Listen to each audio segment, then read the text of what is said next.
Assalamu alaikum wa rahmatullahi wa barakatuh. Welcome back to Canada Today show on Muslim Network TV. This show is airing weekly on Muslim Network TV, where we highlight insights, challenges, aspirations, as well as success stories of Canadian Muslims. My name is Taha Ghayur, your host, and today we're going to be speaking with a young Muslim changemaker from Ottawa, and we want to hear about her story of activism. And today, specifically, the person I'm going to be inviting to share her story and journey of activism is Yasmine Atassi. In 2018, Yasmine Atassi founded the Arab Students League, whose mission is to further connect young Arab professionals with the Ottawa community through professional development and cultural promotion. As a result of her environmental activism and interests in sustainability, Yasmine launched the fourth chapter of Zero Food Waste Canada, a national organization that tackles food waste and food insecurity by delivering access food to charity organizations. Yasmine has also volunteered with the Liberal Party of Canada for several years and served recently as a delegate during the 2021 Equal Voice Daughters of the Vote program. Yasmine is a current Master of Political Management candidate at Carleton Universities of Arthur Kroeger College of Public Affairs. She holds an honors bachelor's degree in communications and media studies and a minor in political science from Carleton University. Welcome, Yasmine, to our show today. Thank you for having me. I recognize that my program name is a bit long, so. But yeah, I'm glad to be here. It has a lot of good in it, so it's a reflection of a lot of things that you are up to and the potential that you have to serve the community. So thank you, and we want to actually start off by talking about your journey, going back all the way to, I guess, politics back in several years back when you started off with the volunteering with the Liberal Party. Wanted to ask you first, what prompted you to get involved at a young age with the Liberal Party or politics in general at that time, and what was, what's your story and what's your motivation behind it? Yeah, so I came to Canada in 2016. I was born and raised in Saudi Arabia, and I'm originally from Syria.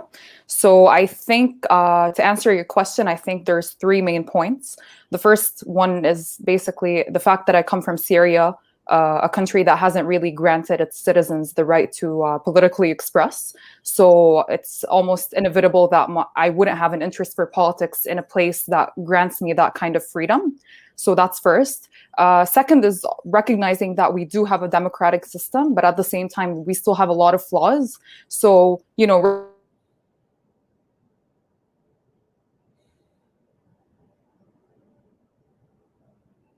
things like the way politics deals with minorities. I had an incident where it was a couple years ago, and I was asked to remove my hijab on Parliament Hill by security staff. And at the time, I wasn't sure whether it was like an act of aggression or, that person simply didn't know how, the hijab worked. So, recognizing that we still have problems and there's still like a lack of awareness, especially when it comes to religious minorities, was another reason for my interest. And the third is also realizing that we have a very big Muslim population in Canada. In 2017, we had around 1 million Muslims, and it's expected by 2030 to increase by 6.6%. So, when you have such a big number of Muslims, you need somebody to represent them.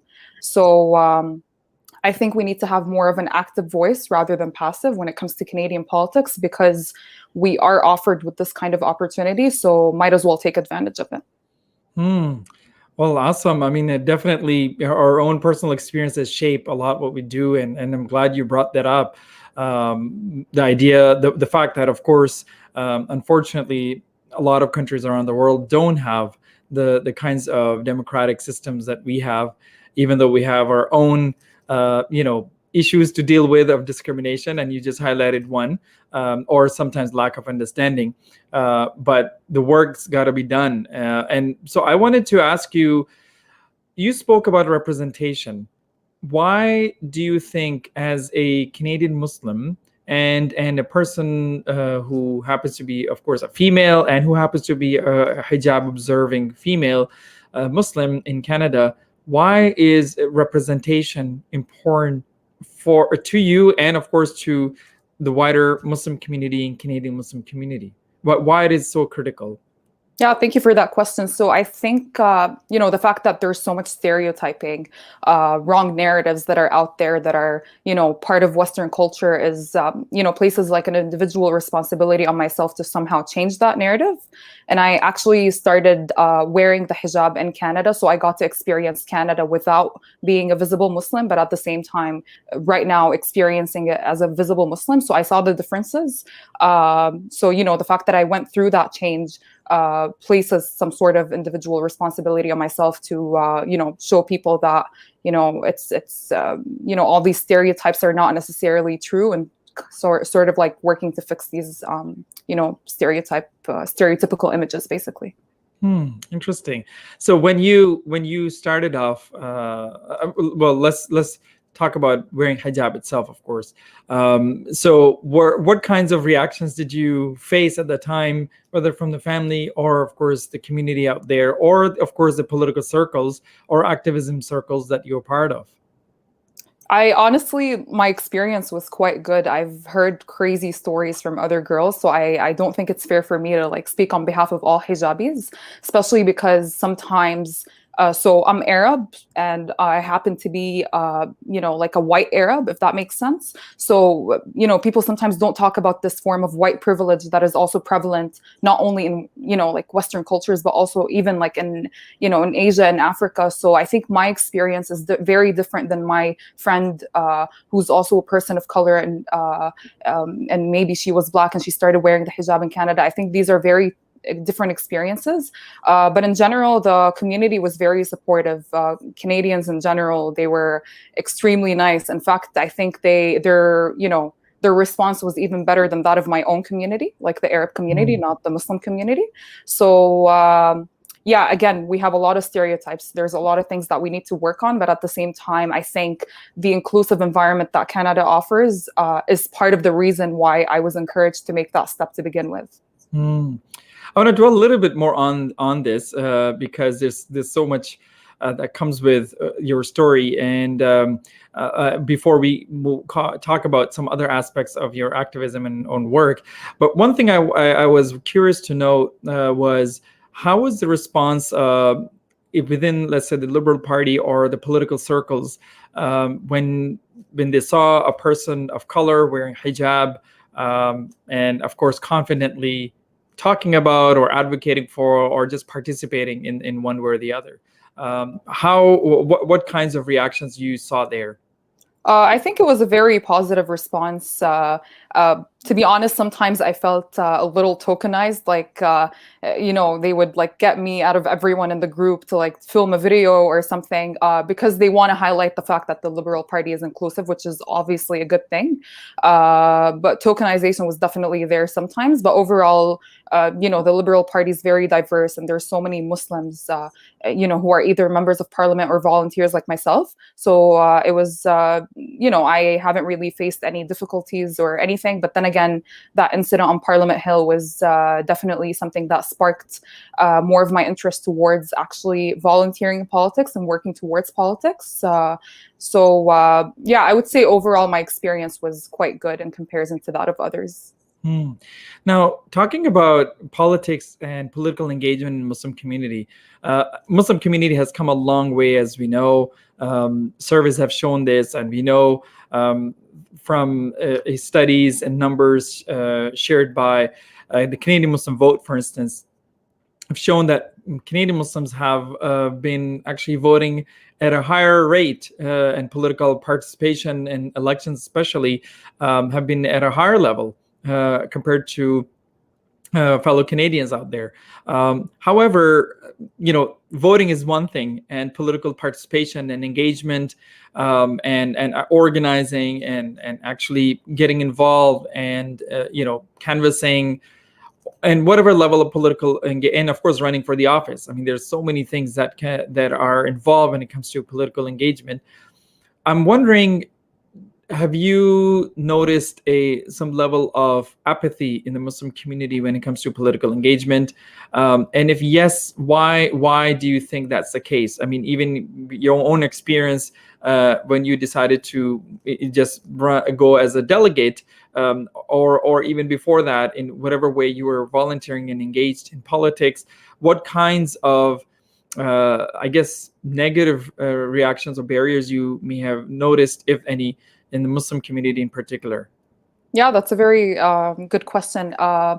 I think the fact that a lot of Muslims come from countries where, the political system is not perfect is definitely a reason why there's a lot of apathy. A lot of people are traumatized from things that they've experienced in their home countries.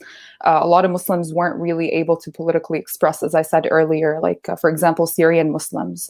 A lot of them, they come to Canada and they're surprised that we even have a political system that's somehow inclusive. So again, personal experiences, as you mentioned before, definitely plays a role. The other thing is, realizing that we're hyper visible. Like if a Muslim candidate were to run, there's more pressure on them. They might get false accusations, again, getting stereotyped. So not everyone's willing to actually take that step to change that process. But the reality is, if we need that to change, we need to have more of an active voice rather than passive voice. Although a lot of people would assume that, I don't want to get into politics because I don't want to be targeted negatively. But the thing is, if we don't take initiative in becoming part of that political sphere, then it's never going to change. That's beautiful. You're so correct about that. Thank you so much. Now, you have launched a chapter of Zero Food Waste Canada, which is a big shift in your passion. Tell us about their work and what inspired you to get involved with food insecurity issues. Yeah, so it started a couple of years ago. I took a class on consumer culture, and I realized that we spend so much and we waste so much and we take our resources for granted. And it's even something that's mentioned across the Quran and even in Hadith. We're very consumerist, and when it comes to the food that we eat, the resources that we use, I think we're supposed to take care of our planet, and people are constantly forgetting that. So it started off more as interest towards the zero waste movement in general, which is basically a movement that advocates people to work towards, becoming more of a circular economy rather than linear. Like repurposing everything, reusing. So that's somehow how it started. And then I started looking at the issue of food waste on campus. I remember we have around 4 or 5 Tim Hortons, and every single day I saw them throwing away food. And I saw this organization that was operating in Alberta. So I reached out to them and I was like, would it be possible to start a chapter in Ottawa? I feel like it's definitely needed. So I got in touch with them and we started off around 5 months ago. So we tackle 2 things, food insecurity, but also, when you're throwing away food, it affects the environment. The methane gases and everything like that. So, it's helping the environment, but it's also helping the community. And a lot of people are not interested in the environment, but they're interested in helping others and donating to charity organizations. So it's a good way to indirectly involve those who are not as interested in the environment to indirectly become more interested.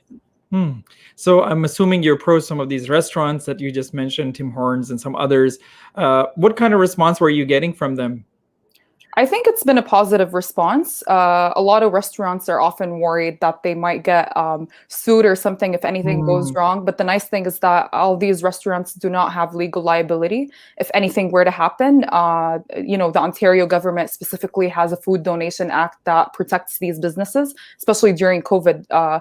Everyone's stressed. They just want to make a profit. Their market sales are so unpredictable. So we always constantly remind them that you're still protected at the end of the day, and there's actually more good than bad. We're marketing for your restaurant. Other people are going to see that you're involved. They might be more encouraged to show up to your store. So right now we have around 5 businesses on board. We're hoping to get more and more businesses on board, specifically larger corporations like Starbucks branches. So this is something that we're actively working on.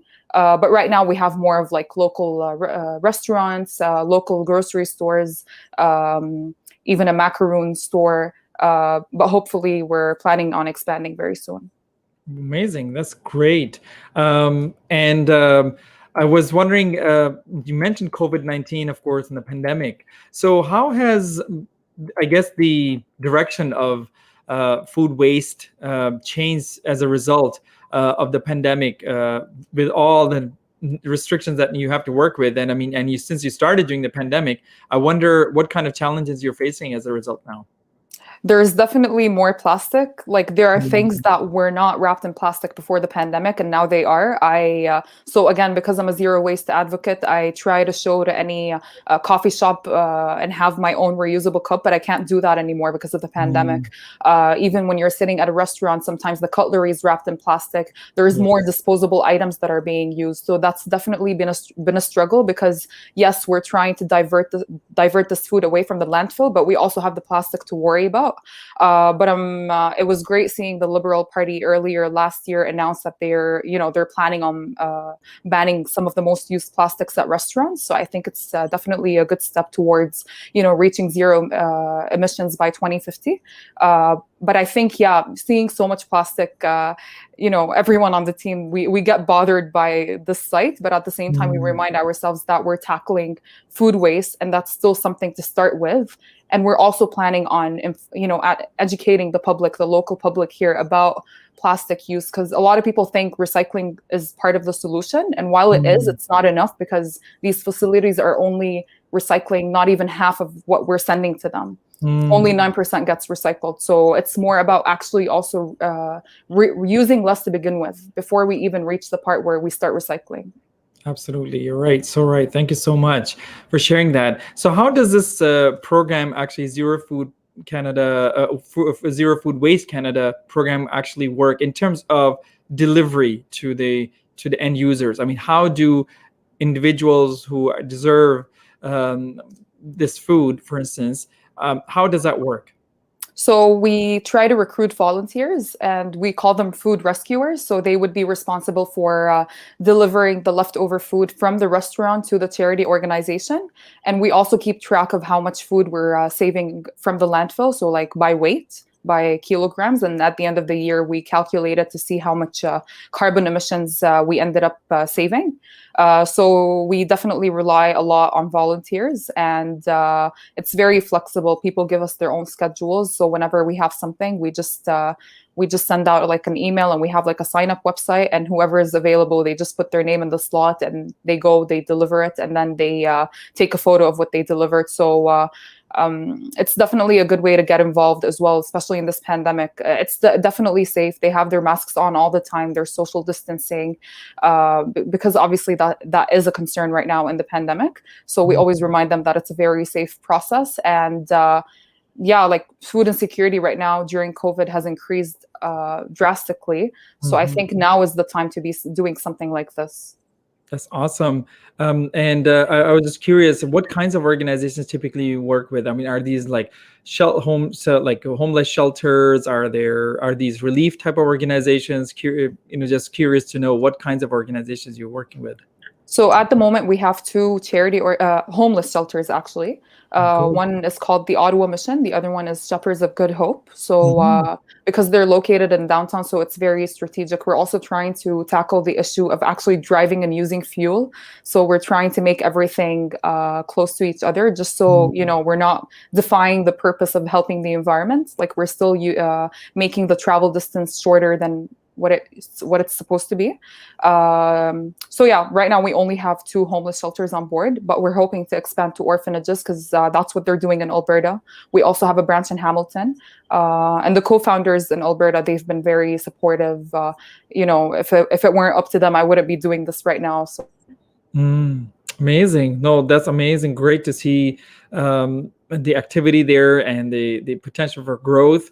And thank you for sharing your story behind it, and help us understand why something like this is so important, and it's doable, because a lot of times we don't realize that these kinds of initiatives, even during the pandemic, are actually very doable. It's just a matter of just having that willpower and thinking out of the box, and just taking that initiative. So that's awesome. Now tell us about your work with Arab Students League that you founded in 2018. Why did you feel the need to launch something like this, and what void and or gap you're trying to fill? I think there was a lack of providing networking opportunities to the Arab community on campus at Carleton University and Ottawa in general. There's a lot of great organizations, cultural organizations that are doing amazing events, and they constantly have fundraisers and all kinds of things. But there wasn't really an organization that does like something like helping out with resumes, or connecting a student with a Arab professional in their field. So that's definitely something that I wanted to focus on. And at the same time, we had like a Palestinian organization, we had a Lebanese one, but we didn't really have one that represents everyone, all Arabs. And obviously Arab identities are very complex. Like you have people in Africa, you have people in Asia. So I just wanted to somehow create like a unifying environment for everyone, while at the same time staying away from politics, staying away from discussing religion and all that, just so it's more inclusive. It's been great. Like, it's been 2 years, and we've actually done an environmental awareness campaign, just because I wanted to merge these two interests into one place. And especially because a lot of Arabs come from Arab countries where recycling, reusing and all that and reducing is very taboo. So we wanted to shed a light on that issue and, change that narrative on campus. So we ended up getting a Shopify business to campus to sell their eco-friendly products, such as reusable cutlery, plastic, bamboo straws, and all kinds of things. So, and there was very good response from the Carleton community. We've also done things like trips, like off-campus trips. So there was focus on networking, but there's also focus on actually creating a space where people could meet each other, because I myself, I came in 2016 not knowing anyone in Canada, and I definitely needed that support. So I wanted to provide it to other people as well. Amazing. I mean, it's a beautiful story of somebody like you who came to Canada about, let's say, 5 years back, and mashallah, you've been involved with so many leadership activities and leading community in such amazing initiatives. So thank you so much for your leadership and inspiration. And that leads me to a question about what are some barriers, and it doesn't have to be just you and your personal story, but what are some barriers that young women like you and who happens to be, of course, Muslim and hijabi on top of it, face in areas of activism in general? What are some barriers and obstacles that they face and that need to be addressed in future, of course? Yeah, that's a great question. I think, again, going back to this idea of trauma and going back to what people experience in their home countries kind of like shapes their identities in Canada. So I think for a lot of Arab Muslim parents, at least I want to speak on behalf of my group, because I think it's very different from person to person. A lot of people just, they try to stay away from politics because that's what they're used to doing. And they don't realize that it's a very safe democratic system here. So I think changing that narrative and making them realize that it's not like how it used to be in their home countries is definitely a big one. Another challenge, I think, is, again, I'm a visible Muslim. So there's definitely more responsibility that comes with that. There's you're gonna hear more comments. You may have to work twice as hard to prove a point. And that like even as a white woman, that's a struggle. So imagine what would happen if we're adding hijab on top of that, Muslim on top of that, Arab on top of that. There's so many layers, this whole concept of intersectionality. So, and again, things like the wage gap. Women are still getting paid less than men. I have a master's degree right now, and I'm still going to be paid less than my male coworker. So we definitely have to work twice as hard. But that's not a reason for us not to, try to fix that gap and make it more equal in the future. That's great. Thank you so much for sharing that. It's unfortunate, and I hope things do get better as time, as more people like you, of course, advocate for such issues and are visibly, of course, there on the table, doing things as the way you are.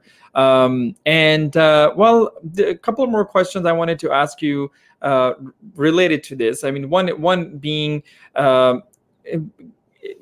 your advice to young women, again, like yourself, who want to start off doing something for the community, something good. They want to make the world a better place.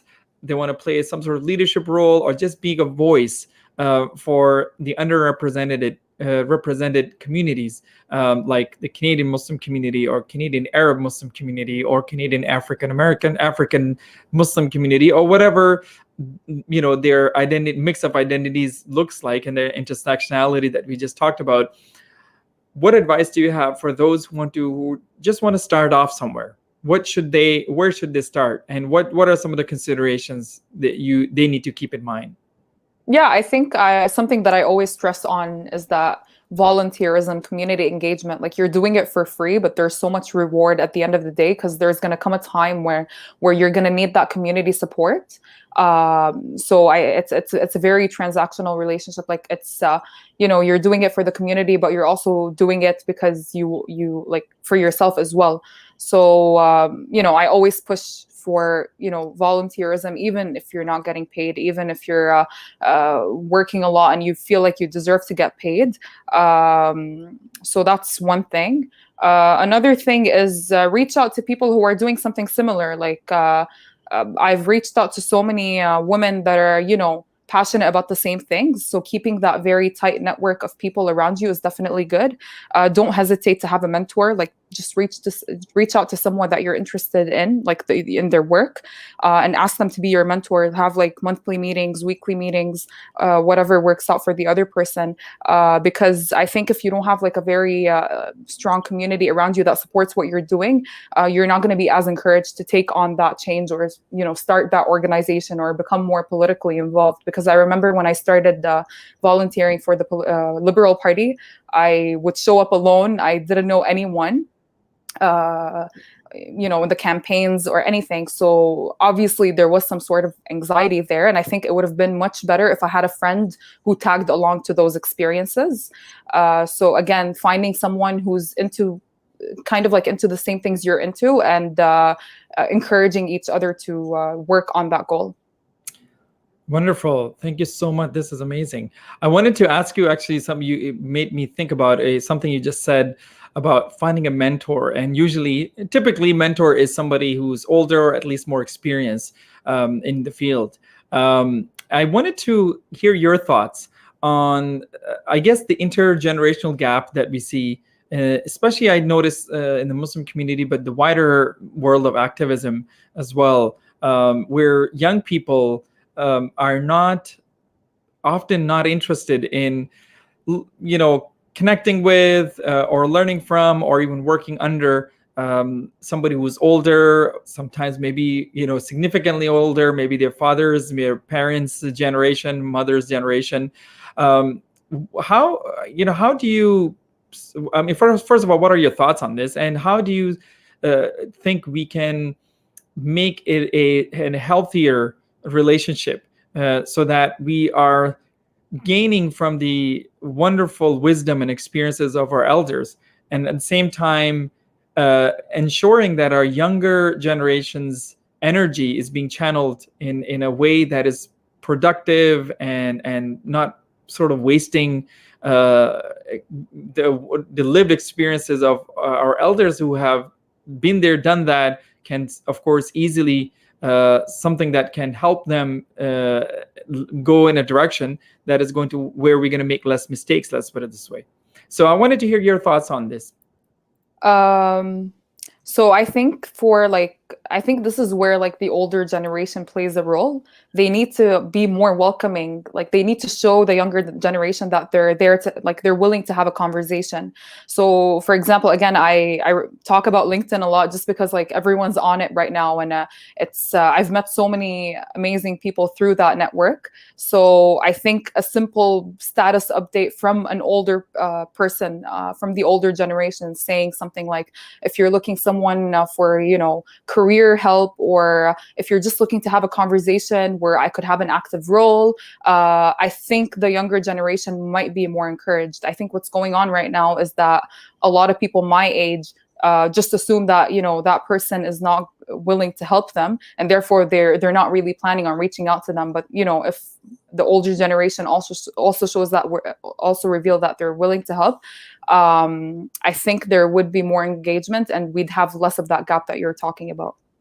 Very practical advice. Thank you so much. I wanted to now talk a little bit about your personal motivations. What keeps you going on a daily basis when you wake up in the morning? What is it that excites you, motivates you to continue doing the wonderful work of activism and volunteerism and humanitarian work that you're doing? That's a great question. Again, I talked about, like the three main reasons why I have a passion for politics to begin with. And that is, realizing that there's a gap in the representation and that we still have flaws in the system. And again, I think one of the biggest things is looking at what happened to relatives of mine in Syria, or anyone who tried to speak up. It's just like so surreal to be like walking across Parliament Hill every single day, and even bumping to ministers or politicians and realizing that this is a very transparent and safe environment. So I think that alone gives some kind of rush that I'll never know how to explain. The other thing is also like realizing that we're I myself and other people my age are trying to make a difference, and when we actually see it pay it off, I think is definitely like another reason, especially when we actually see the food that we're delivering, for example, from food waste, to actually get delivered somewhere and put a smile on someone's face. I think those two reasons are like the main reasons why I just keep going. Okay, well, that's great. Was there ever a time that you wanted to give up? And if yes, how did you overcome it? That's a difficult question.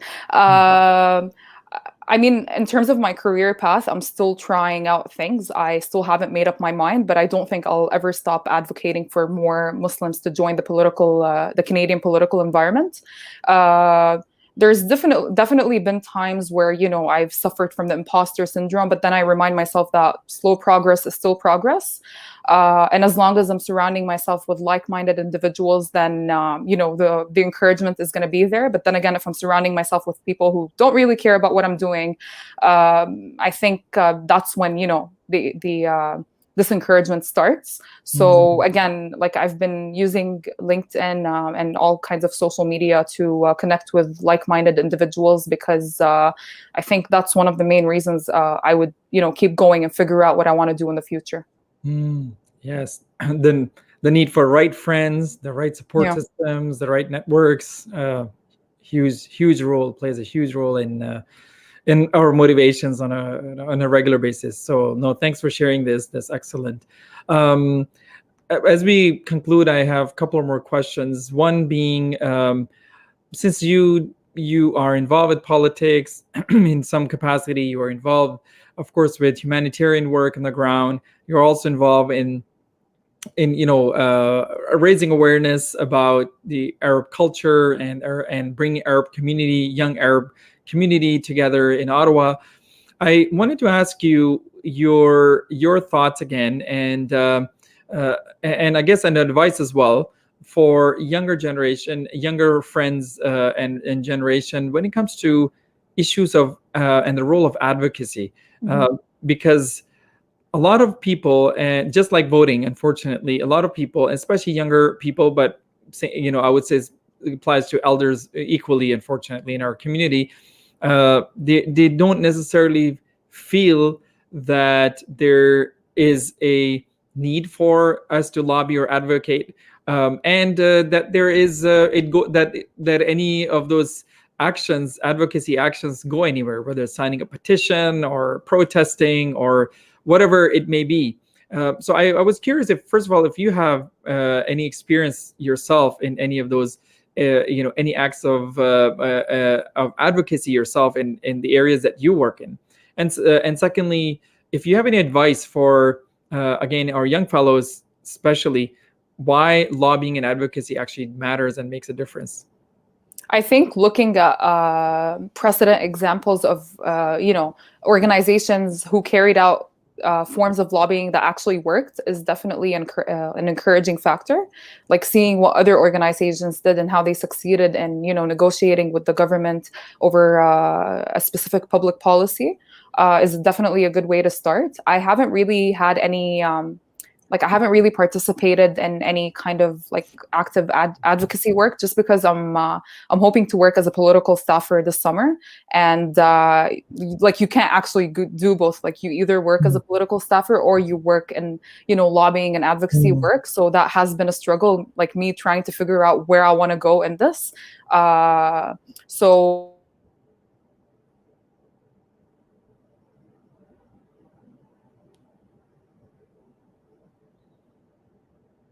has definitely convinced me that it does work. Maybe if protesting is not going to work, then try out something else. Like don't keep doing the same strategy over and over again. Try out different tactics until something actually works, and get people on board, because it's not a one-person job and it doesn't happen overnight. Like a lot of people assume that one meeting is going to get the policy proposal through, but it's going to be multiple meetings and multiple conversations and a coalition of other organizations in order to get your point across. So if you're working on like a Muslim issue, then get other Muslim organizations on board. Don't just assume that your organization is going to be enough for the job.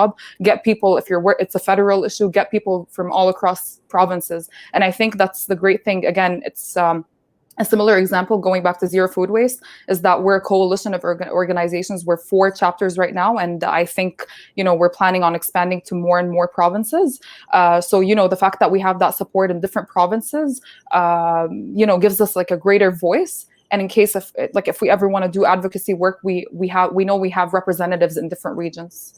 Okay, awesome. Now, just a couple of questions at the end I want to ask you. One is, of course, specifically about zero food waste itself. If somebody wants to get involved with this wonderful work you're doing, what would be the best way of doing that?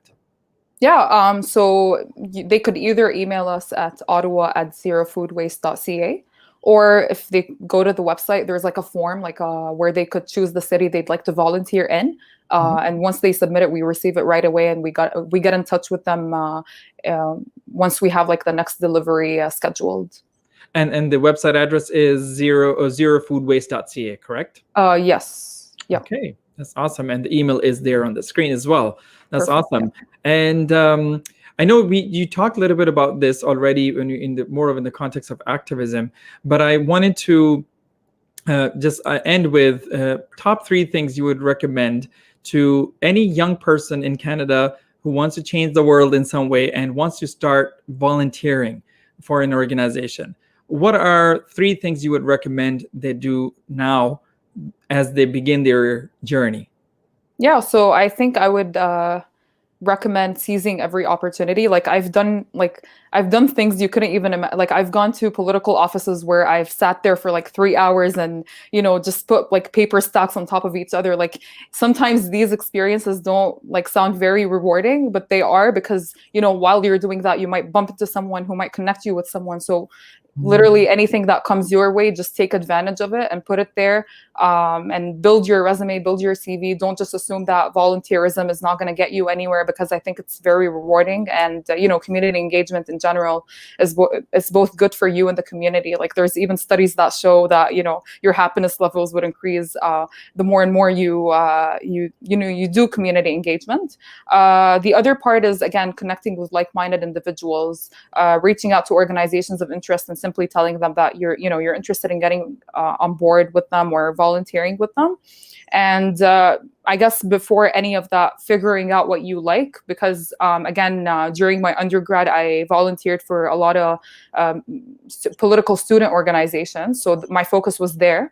But somebody else might be into, I don't know, like robotics. So they should be reaching out to the robotics club. So figuring out what you're passionate about and then working towards that goal, even if it's something so simple such as as I said, like stacking up papers or anything like that. Super. Thank you so much. I personally found your conversation today very inspirational, and I hope our many young people and young friends who are watching this show will find it equally inspirational and motivational. So thank you so much, Yasmine, for taking the time out today, sharing your life experience, your story, and very practical advice for anyone, regardless of your age, actually can actually take to heart and actually start practicing. So once again, thank you for your time, and we wish you all the best with the wonderful work you're doing and your future political career, as well as all sorts of leadership experiences that you are aiming for in the future. So thanks once again, Yasmine, for being here. Thank you for having me. And again, if anyone would like to have a separate conversation, I'm always there. My door is always open because I'm still trying to figure it out myself. So I'm still 22, so I have a long way ahead of me. So yeah, I would love to connect with like-minded people.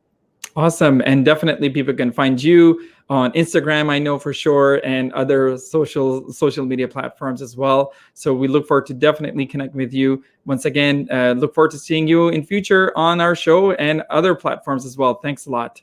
Thank you. You're welcome. Well, folks, thank you so much for tuning in today. You just heard from a bright, young political activist, a person who is making an amazing difference in her own way as a Canadian Muslim, a Canadian Arab Muslim in the community of Ottawa.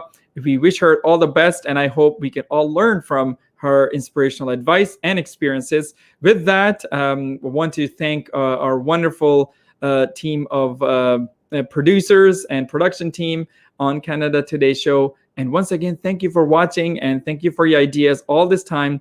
Jazakumullah khairan. You're watching Taha Ghayur on Canada Today, airing on Muslim Network TV. Signing off for this week. Assalamu alaikum wa rahmatullahi wa barakatuh.